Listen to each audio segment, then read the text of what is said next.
Bonjour à tous et bienvenue dans ce Swiss Bliss. Nous sommes le vendredi 13 janvier 2023 et on va faire le point sur notre cher marché suisse qui va plutôt pas mal, un peu à l'image du reste du monde puisque globalement les marchés sont en pleine forme. On voit qu'en ce début d'année 2023, rien ne semble pouvoir nous arrêter. On va voir tout à l'heure sur les graphiques déjà que ça va plutôt pas mal, que c'est carrément fantastique.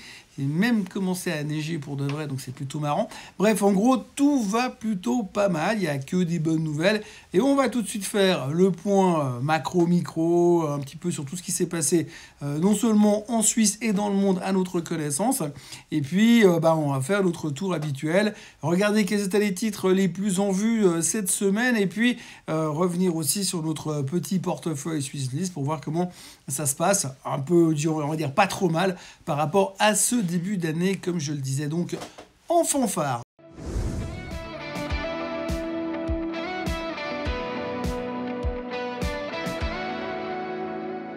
Tout d'abord, en ce qui concerne la macro mondiale, eh bien, on sort d'une semaine, j'ai envie de dire, dithyrambique. Dithyrambique d'abord parce que les chiffres de l'emploi la semaine dernière aux États-Unis étaient excellents, meilleurs que les attentes, mais surtout, ce qui est encore plus intéressant dans l'histoire, c'est qu'en plus de ça, on voit qu'il y a un ralentissement sur le niveau des salaires. C'est-à-dire que les gens continuent à être relativement bien payés, mais un petit peu moins qu'avant. Donc, ils ont des jobs, mais ils sont moins payés. S'ils sont moins payés, ils dépensent moins.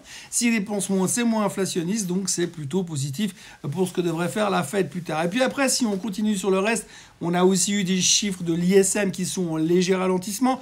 Pas trop en ralentissement, mais ralentissement quand même.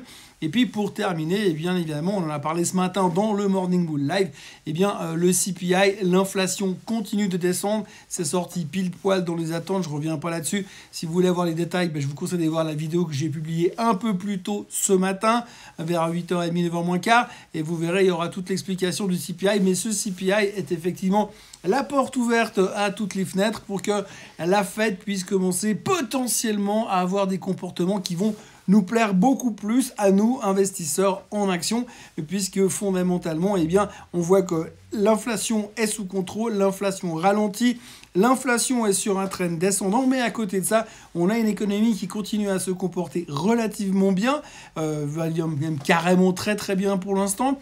Un marché de l'emploi qui est en pleine forme, ce qui voudrait dire que si on a une inflation qui descend gentiment, si les taux cessent de monter trop fort, et si les taux trouvent un plateau autour des 5% et qu'on tient sur cette durée-là pendant quelques mois, et que l'inflation continue d'être maîtrisée, puis que finalement l'économie revient un petit peu plus tranquille, potentiellement on va aller sur ce qu'on appelle un soft landing, un atterrissage en douceur, et donc c'est ce que veulent voir les marchés, c'est ce que veulent voir les analystes, c'est ce que veulent voir les investisseurs, et donc du coup on va dans cette bonne direction. En tous les cas, effectivement, en cette fin de semaine, en cette fin de deuxième semaine 2023, on a quand même le sentiment que l'optimisme est de mise, que la confiance est de retour et qu'on a bon espoir de voir potentiellement, à un moment donné, voir la Fed arrondir les angles. Alors effectivement, nous, on aimerait bien qu'ils arrondissent complètement les angles en disant on arrête de monter les taux et puis on commence à les baisser fin mars. Évidemment, c'est pas comme ça que ça va se passer. On sait et on a entendu ces derniers temps que les patrons de Fed en général ont toujours une tendance à vouloir monter les taux un peu plus haut pour être sûr qu'ils ont bien serré mis l'inflation dans les taux et puis qu'elle ne pourra pas repartir comme elle veut et comme on l'a envie. On l'a vu aussi que tout à l'heure, il y avait aussi des chiffres qui étaient positifs au niveau du ralentissement du coût de certaines matières ou de certains biens de consommation. Donc ça, c'était plutôt encourageant. Bref, ça a l'air plutôt pas mal, mais il faudra quand même que le mouvement se fasse. Nous, on a tendance dans les marchés à anticiper toujours cet état de fait, à se dire oui, mais ça va se passer comme ça. Donc la récession, s'il y en a, on l'a déjà anticipé. Le pire est déjà derrière nous. Nous, on parle déjà de bull market pour après, pour la reprise économique, etc., etc. Mais la Fed, ils vont aller beaucoup plus lentement dans le processus. Ça va leur prendre plusieurs mois encore, probablement, de pouvoir réussir à revenir dans une position qui va être beaucoup plus dovish que ce qu'elle est aujourd'hui. Donc ça, c'est un des grands thèmes du moment. On va devoir, nous, gérer notre impatience et notre excitation de voir les marchés repartir dans la bonne direction avant de s'emballer. Et puis de l'autre côté, on aura peut-être régulièrement la déception de voir que la Fed n'est pas tout à fait dans le même mood que nous et qu'eux, ils veulent bien forcément baisser les taux au moment et revenir un tout petit peu à la réalité avec des taux plus faibles à terme, mais ça prendra beaucoup plus de temps que ce que nous, on a dans la tête en tant qu'investisseurs. Autrement, l'autre discussion qui va nous arriver dessus, eh bien, c'est les chiffres trimestriels. Comme vous le voyez, il y aura beaucoup de chiffres ce mois, bien sûr, c'est une esquisse de ce qu'il va y avoir. On attaque aujourd'hui même, d'ailleurs, avec les publications des bancaires aux États-Unis. Il y aura peu de chiffres qui seront publiés en Suisse. Je crois qu'il y aura Barry Callebaut la semaine prochaine, mais ça s'arrête là. Mais pour le reste, c'est les Américains qui vont nous donner le coup d'envoi. Donc les bancaires en fin de semaine, les bancaires en début de semaine. Puis ensuite, de mémoire, on aura Netflix, on aura Tesla. Tesla, d'ailleurs, qui vient d'annoncer ce matin, il n'y a pas plus tard de quelques instants, qu'ils vont couper les prix aussi en Europe et aux États-Unis. Donc ils veulent absolument vendre. Donc ça, c'est intéressant à voir. Ça pourra peut-être quelque part redynamiser le niveau des ventes de Tesla, mais inquiéter les actionnaires parce que finalement, eh bien, ils vont gagner un tout petit peu moins d'argent. Donc par rapport à ça, il y a un stress qui va revenir. Mais bon, on va beaucoup parler des résultats trimestriels ces prochains jours. Ça va être la pierre d'achoppement de la suite du marché parce qu'au niveau économie, bien qu'on aura d'autres chiffres économiques la semaine prochaine, le CPI en Suisse, entre autres, eh bien, on n'aura plus grand-chose à attendre. Donc on va se concentrer sur la micro et c'est peut-être ce qui va nous donner la tendance, la nouvelle vague, parce que pour l'instant, on a fait une très belle performance, on va le voir tout à l'heure, sur les indices mondiaux, et y compris en Suisse.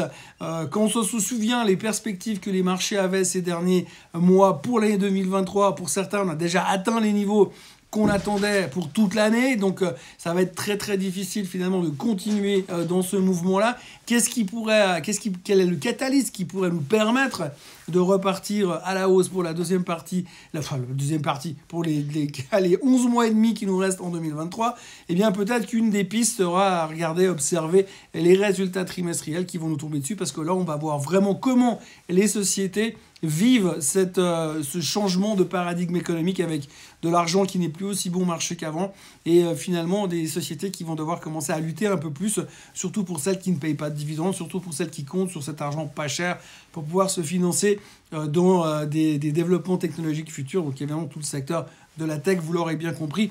Il n'y a qu'à voir les performances de ces derniers mois pour bien comprendre le concept. Au niveau macro ou micro, je ne sais pas comment on doit qualifier ça, on est obligé de parler de la BNS.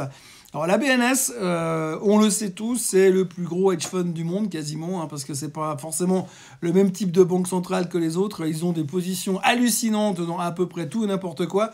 L'ESG, ils ne connaissent pas, ils s'en foutent, ils ont absolument du pétrole, des armes, tout ce que nous, pour certains investisseurs, on s'interdit dans quoi investir aujourd'hui. Et ils nous ont annoncé une perte abyssale cette année, ce qui n'est pas forcément une surprise, étant donné l'exposition de leur portefeuille, puisque si le marché a perdu 25%, on peut s'attendre effectivement que la BNS se prenne également une tôle. C'est un grand classique, on connaît l'histoire.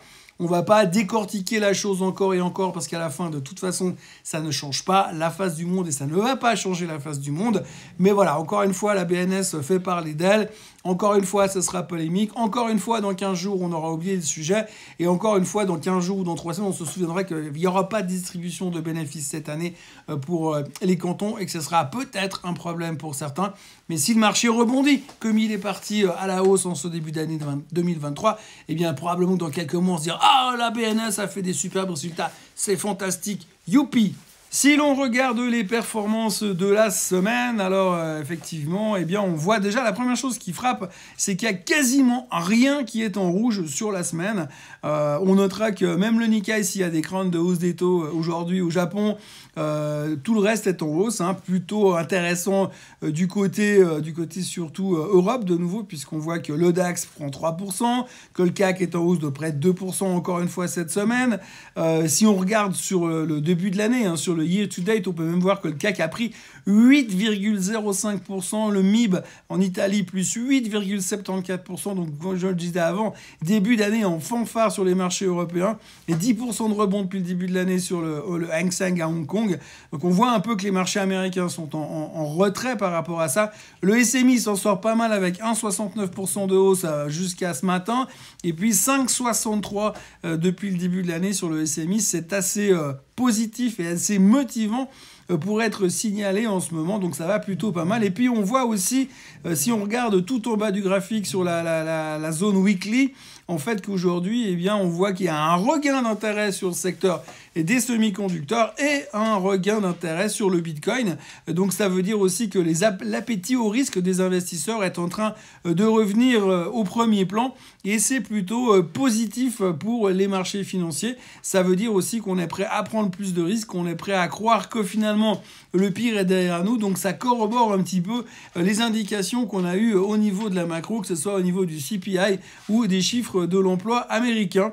Donc très bonne semaine pour les marchés globaux mondiaux, mais non seulement très bonne semaine sur les indices boursiers, mais également sur le reste, puisque mis à part l'argent, il n'y a rien qui baisse sur cette semaine. On notera d'ailleurs aussi que l'or prend encore quasiment 2% et frise les 1900 et il semble ne plus vouloir baisser, ce qui est quand même assez paradoxal, puisqu'on sait que l'or est un hedge contre l'inflation et qu'en même temps, quand les marchés ne font plus que de monter, que l'inflation semble sous contrôle, c'est à ce moment-là que l'or démarre. Donc allez comprendre. Enfin, moi, j'ai arrêté de comprendre en ce qui me concerne au niveau de l'inflation. La performance du SMI, les performances du SMI, alors là, on voit un snapshot, une photo instantanée de ce qui se passe qui est assez hallucinante puisqu'on a le Crédit Suisse. Oui, le Crédit Suisse est en hausse de 8% sur la semaine. C'est la meilleure performance de la semaine sur le SMI et loin devant Lonza qui ne prend que 6,5%. Donc, on voit que le Crédit Suisse est de retour. En tout cas, il y a une espèce de bottom fishing. Il y a toujours des rumeurs qui circulent comme quoi quelque chose pourrait éventuellement peut-être se passer sur le Crédit Suisse ces prochains temps. C'est des rumeurs, bien entendu. C'est assez facile de laisser circuler ce genre de choses en plein milieu d'une situation compliquée comme dans laquelle on est sur le Crédit Suisse. Et puis sur le reste, eh bien, on en reparlera tout à l'heure. Mais Logitech qui finit en queue de peloton avec 15% de baisse sur la semaine. Loin devant aussi Novartis qui ne perd que 1,92%. Après des commentaires relativement négatifs sur Novartis lors de l'immense conférence pharmaceutique qui a lieu actuellement à San Francisco. Je vous montre en gros les meilleures performances de la semaine. IGA qui prend 97,5% cette semaine. Small World en hausse de 17%. Et puis après, on voit AMS, on y reviendra aussi tout à l'heure, en hausse de 16,4%. Et puis Tsu Rosé qui bénéficie toujours de ces spéculations comme quoi potentiellement un de ces jours, il y aura quand même cette ordonnance électronique qui sortira en Allemagne. Du côté des mauvaises nouvelles de la semaine, Kinarus qui baisse de 24%, et puis comme on l'a vu, Logitech en baisse de 15,11%, 12% de baisse chez Santerra. Bref, rien de spécial à signaler non plus de ce côté-là, on va juste aborder le sujet de Logitech dans quelques instants. Si maintenant nous regardons le point technique de la semaine, donc vous allez voir, vous voyez le SMI qui est en superbe forme pour l'instant.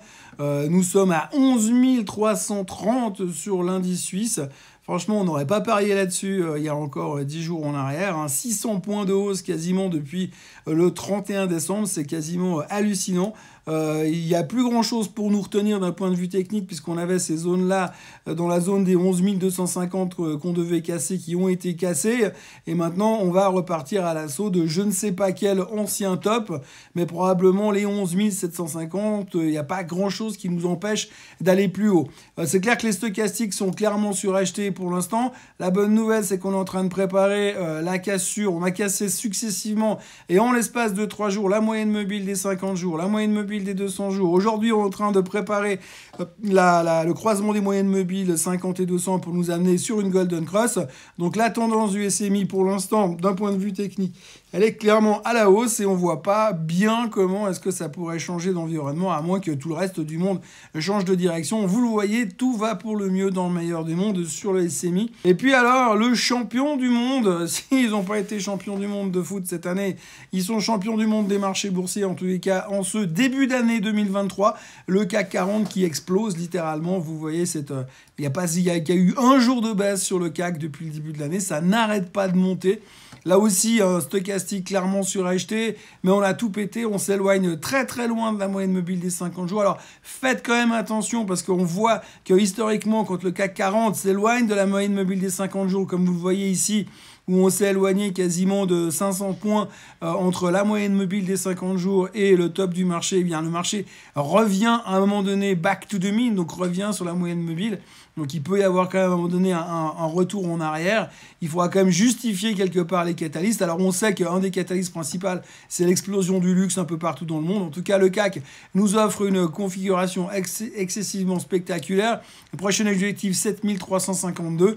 On aura le CPI français qui sera publié aujourd'hui, qui sera intéressant à regarder aujourd'hui, même si on sait que c'est un tout petit peu manipulé. Mais globalement, le chart est extrêmement bien positionné pour aller chercher plus haut. Et puis alors là où c'est intéressant, c'est le S&P 500. Alors brièvement sur le S&P 500, eh bien vous le voyez, j'en ai déjà parlé dans le Morning Bull de ce matin. Donc je reviens, j'en remets une couche dessus. C'est intéressant de voir que vous voyez, chaque fois qu'on a ces tops sur l'indice, eh bien, chaque fois on est revenu en dessous, hein, encore assez récemment. À chaque fois on revient dès qu'on tape dessus. Et là, potentiellement, on a cassé la moyenne mobile des 200 jours encore une fois. On est en train de buter contre cette résistance qui va se situer autour des 4000.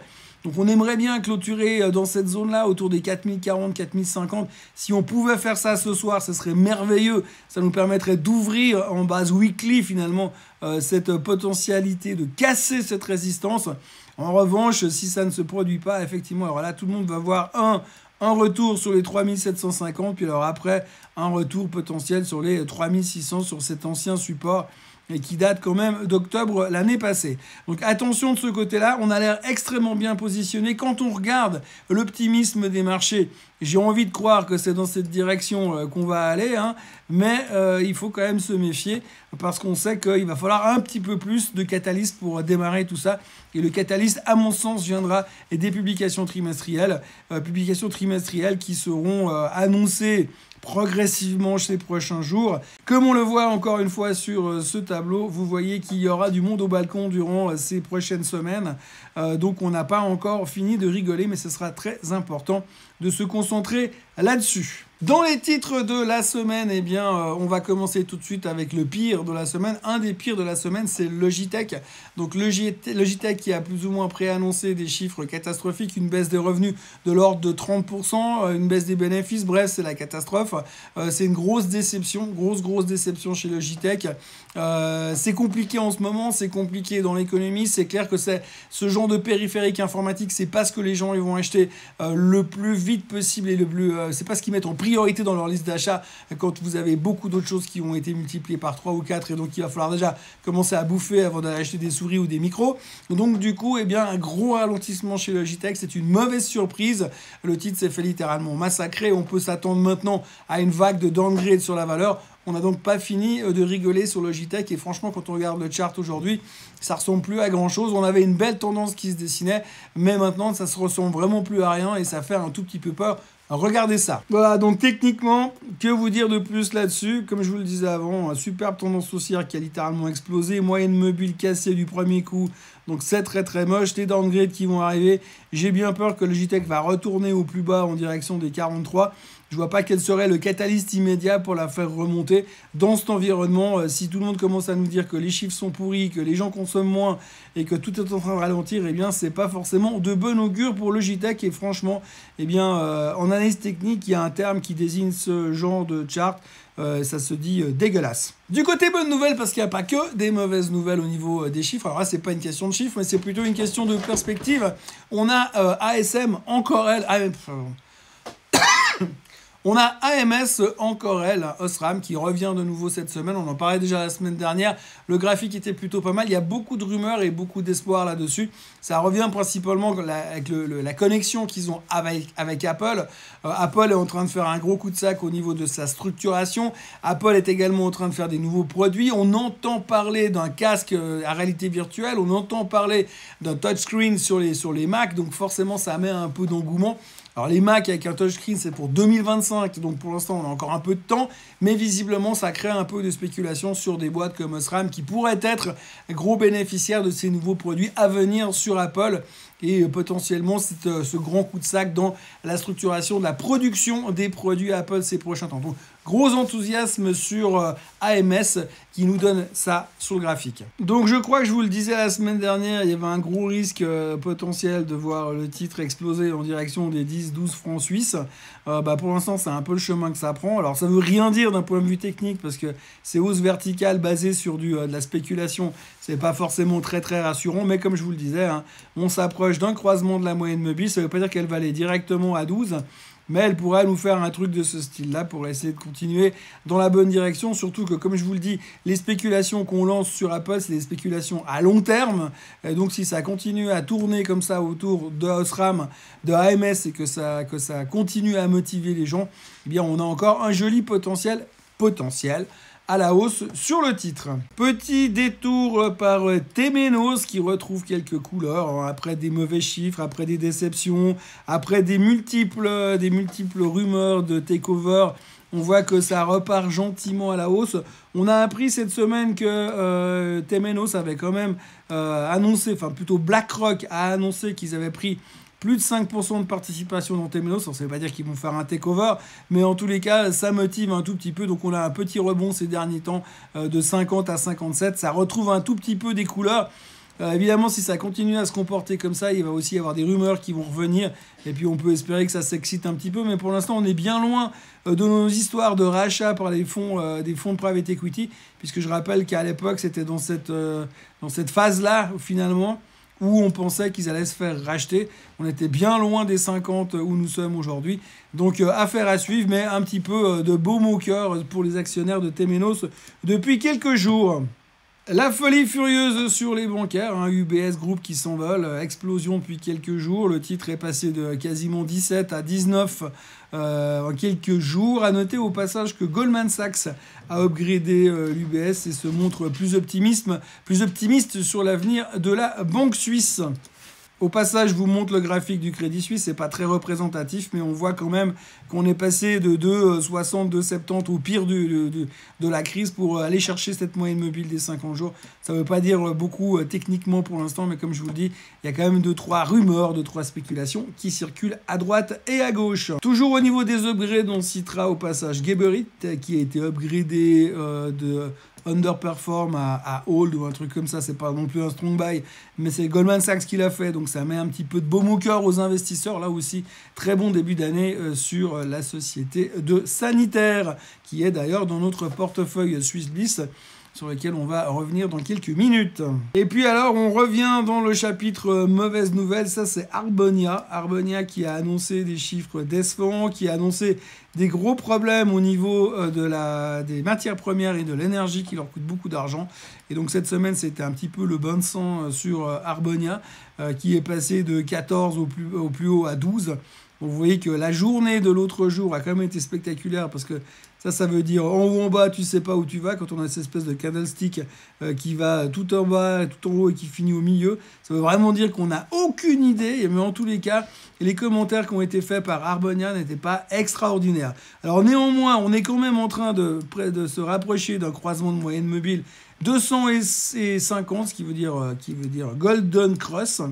Après, si on va chercher un petit peu des supports techniques qui tiennent à peu près la route, on est toujours dans une tendance haussière avec un gros support quand même dans la zone des 13 francs suisses.